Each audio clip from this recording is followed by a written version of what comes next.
Create innovate upgrade में आपका स्वागत है जी। फर्स्ट एपिसोड के बाद आज शायद 10वां एपिसोड होने वाला है एंड ये डिस्कशन वापस से बैठी है जमघट करंट अफेयर्स के ऊपर। लास्ट टाइम भी हम यूएसएसआर के बारे में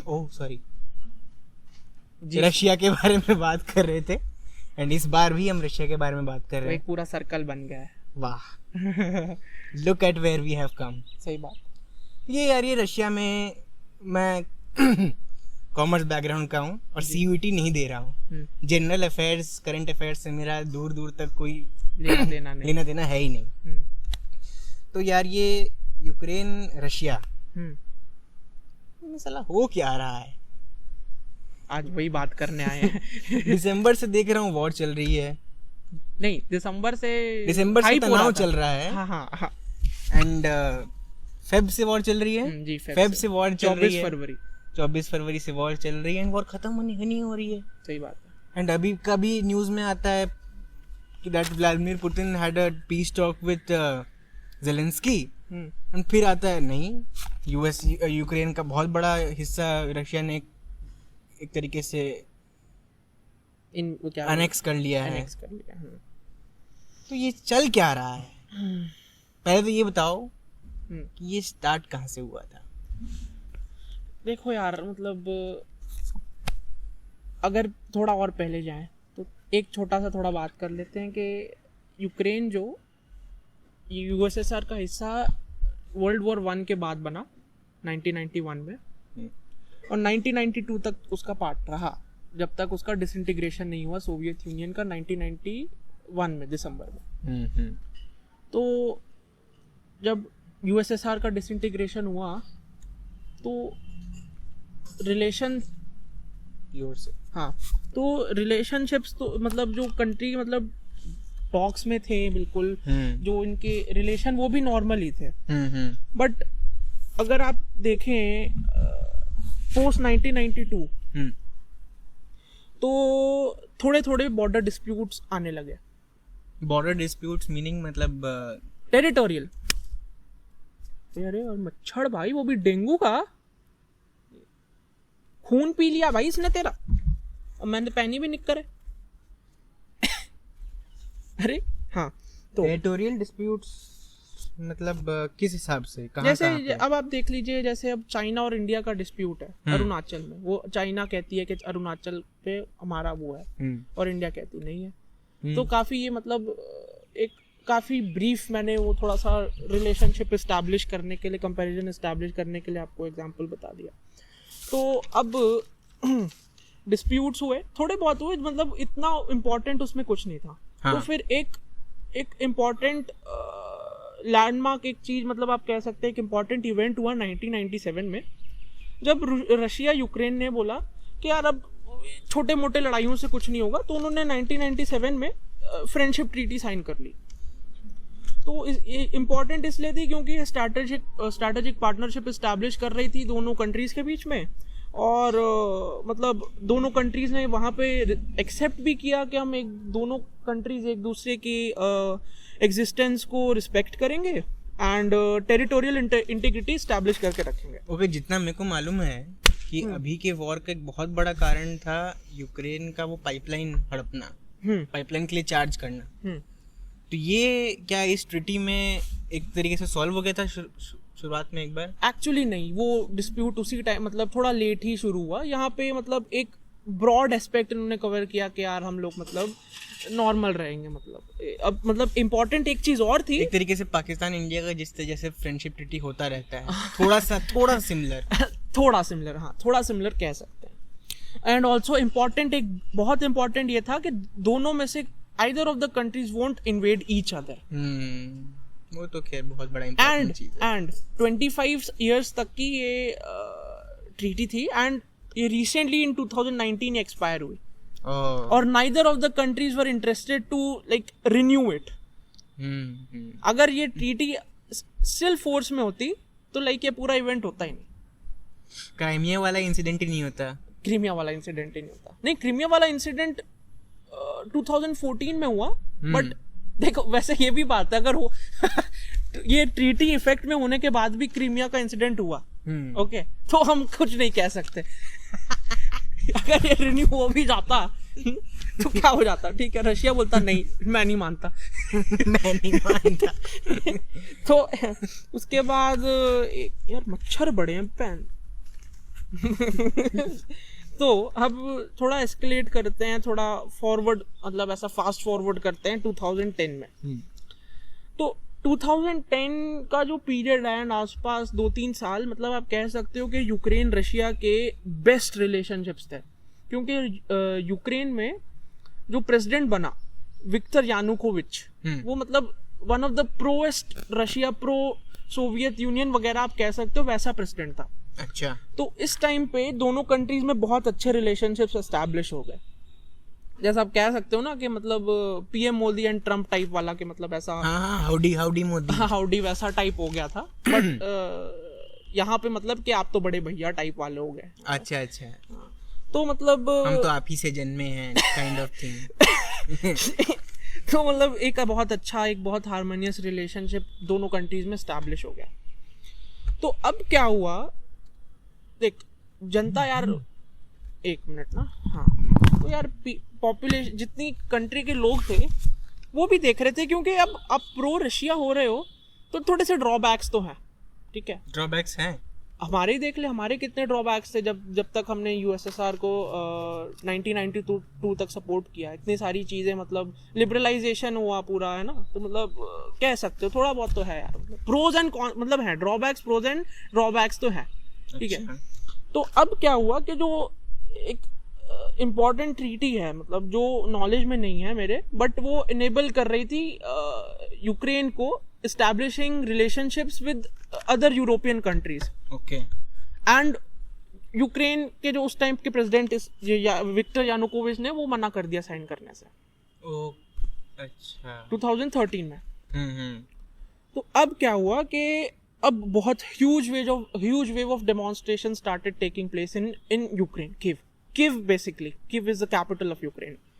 तो प्रोटेस्ट हो रहे थे and people were blaming government to be extremely pro-Russian, which is also like people thought कि यार इतना भी नहीं होना चाहिए, we should also look like further establishing relationship, खुद का डेवलपमेंट ज्यादा देखना चाहिए। और तो और Viktor Yanukovych, as people say, is the most corrupt politician the country has ever seen.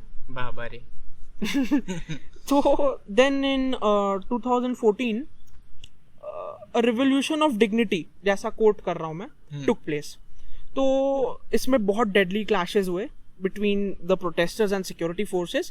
That basically in Kyiv, okay, like ये आप इतना widespread नहीं कह सकते, पूरा movement था, but ये बहुत ज़्यादा impact हो रहा था the population पे। तो अब क्या हुआ, following this, इतना devastating था ये कि विक्टर यानुकोविच जो है ओवरथ्रो कर दिया गया and he fled to Russia. Okay, he fled to Russia, कुछ ज्यादा ही प्रो रशियन निकला। He fled to Russia and आगे सुन, रशिया में जाके he held it, like he did a press conference in Russia कि this was an illegal coup. तो इलीगल ही होता है। वो ठीक है, अब इसने इसको कोट करके मैं बोल रहा हूँ कि ही सेड कि दिस इज नॉट ओके, ये मेरे साथ ठीक नहीं हुआ है। ओके, तो हाँ, अब क्या हुआ कि he then pleaded Vladimir Putin to help him and help his country out of this crisis. I'm talking about like the year 2014 now. Okay. Late 2014. तो अब व्लादिमीर पुतिन ने सोचा कि यार ओके, इतना हमारा समर्थन किया तो चलो इट इज ऑल्सो टाइम के वी ऑल्सो कुछ करें इसके लिए। तो this was the time when Russia invaded Crimea and annexed it. Okay, annex हो गया Crimea, the whole Crimea region. Okay, ठीक है। एंड जितना मुझे मालूम है क्रीमिया रीजन एक स्ट्रेटेजिक एडवांटेज देता है रशिया को। एग्जैक्टली। आप अगर मैप देखोगे ना तो you will get it yourself कि आपका ब्लैक सी पे आपकी वो एस्टैब्लिशमेंट हो जाएगी, तो बहुत इंपॉर्टेंट रीजन है। उसके बाद उसी टाइम पे कि जो न्यू गवर्नमेंट फॉर्म हुई रशिया में, उन्होंने डीकम्युनलाइजेशन शुरू कर दिया यूक्रेन में। जैसे डीकम्युनलाइजेशन, जैसे हम अगर इंडिया में देखें, ओके, तो अब हम सोचें कि जो कुछ ब्रिटिशर्स के जो मतलब कुछ ब्रिटिश हिस्ट्री है ना, जैसे अब पार्लियामेंट हो गया, हाँ, तो अब जैसे नाम बदल रही है गवर्नमेंट इतनी सारी जगह की, तो आप कह सकते हो कि एक डीकम्युनलाइजेशन कर रही है, एक मतलब एक पुरानी हिस्ट्री है जिसको हम मतलब बदल रहे हैं, हटा रहे हैं अपने सोच और अपने सोच से हटा रहे हैं। हाँ, तो अब हाँ, तो रशिया में अब मतलब यही सिनारियो था पूरा कि व्लादिमीर पुतिन 100% सपोर्ट में था और किसी भी हद तक जा सकता था यूक्रेन, मतलब क्योंकि इतना अच्छा रिलेशनशिप था दोनों प्रेसिडेंट्स में। और एक मिनट ना, अभी इसको कट कर देना, अभी मेरे को आगे देखने दे आगे क्या है। हाँ, तो अब 2015 में क्या हुआ, एक इम्पॉर्टेंट इवेंट हुआ जब यूक्रेन ने सस्पेंड कर दिया military cooperation with Russia. This is following the annexation of Crimea. Just after that, या कि इन मई 2015 पूरा मतलब मिलिट्री कोऑपरेशन सस्पेंड करना एक बहुत बड़ी इवेंट होती है, मतलब एक ये आप पहली स्टेज होती है। Basically you are declaring that you are not at peace. Okay, अब आगे सुन। अब ऑल्सो इन 2015 यूक्रेन ने बैन कर दिया रशियन आर्टिस्ट को यूक्रेन में परफॉर्म करने के लिए। ओके, जैसे इंडिया में बैन है। हाँ, एक टाइम पे मतलब कितने एक्टर्स थे, फवाद चौधरी हो गया, फवाद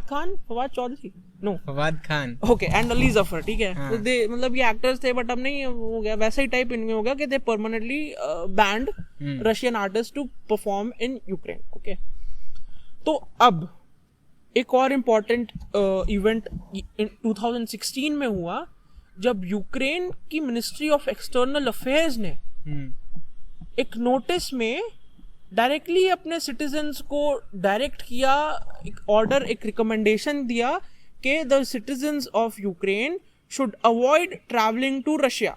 ओके, तो मतलब गवर्नमेंट ने, मतलब ये ठीक थोड़ी ना है कि यार we like out of nowhere कि आर्टिस्ट को बैन कर दिया, ठीक है, बट आप अपने सिटीजन्स को किसी जगह जाने से ही बंद कर दो। कि आप ऑफिशियल, आप मिनिस्ट्री ऑफ एक्सटर्नल अफेयर्स, आप कोई निजी बयान नहीं दे रही है लाइक कोई इंडिविजुअल जवान नहीं दे रही है, पूरी सरकार कह रही है कि मत जाओ, सजेशन दे रही है कि भाई ये कंट्री में से हम नाता तोड़ रहे हैं एक तरीके से। हाँ, तो अब एक मिनट, हाँ, तो अब थोड़ा सा और एस्केलेट करते हैं, ये तो थोड़े से इंपॉर्टेंट इवेंट्स को अब ट्रेस कर रहे थे कि अब फरवरी 2021 में व्लादिमीर पुतिन ने एक ऐसे पब्लिश किया, ठीक है, तो ऐसे ही कह सकते हो, ऑन हिस्टोरिकल, ये कोट कर रहा हूं मैं, historical unity of Russians and Ukrainians, ये ओके। हाँ, तो अब उसमें क्या था कि Belarusians, Ukrainians and Russians should be in one all Russian nation, okay, which denies the existence of Ukraine as an independent nation. Okay. And this is not any other politician we are talking about. This is Vladimir Putin, the president of Russia. Because Belarus and Russia has very like friendly relations, ऐसा कह सकते हैं. India and Mauritius, like the relations India and Mauritius has. They are that close. But the main highlight was that they did not see Ukraine as an independent nation. They did not respect its existence. That we should be in a one all Russian. We should all be under one Russian rule and all. I think कि Russia Ukraine के conflict में दोनों side ही गलत है अपनी अपनी situations में. तो यार ये बहुत वास्ट टॉपिक है, तो अब क्या करते हैं, we should make it in parts. Like we have spent almost 10 minutes talking just about 15 minutes.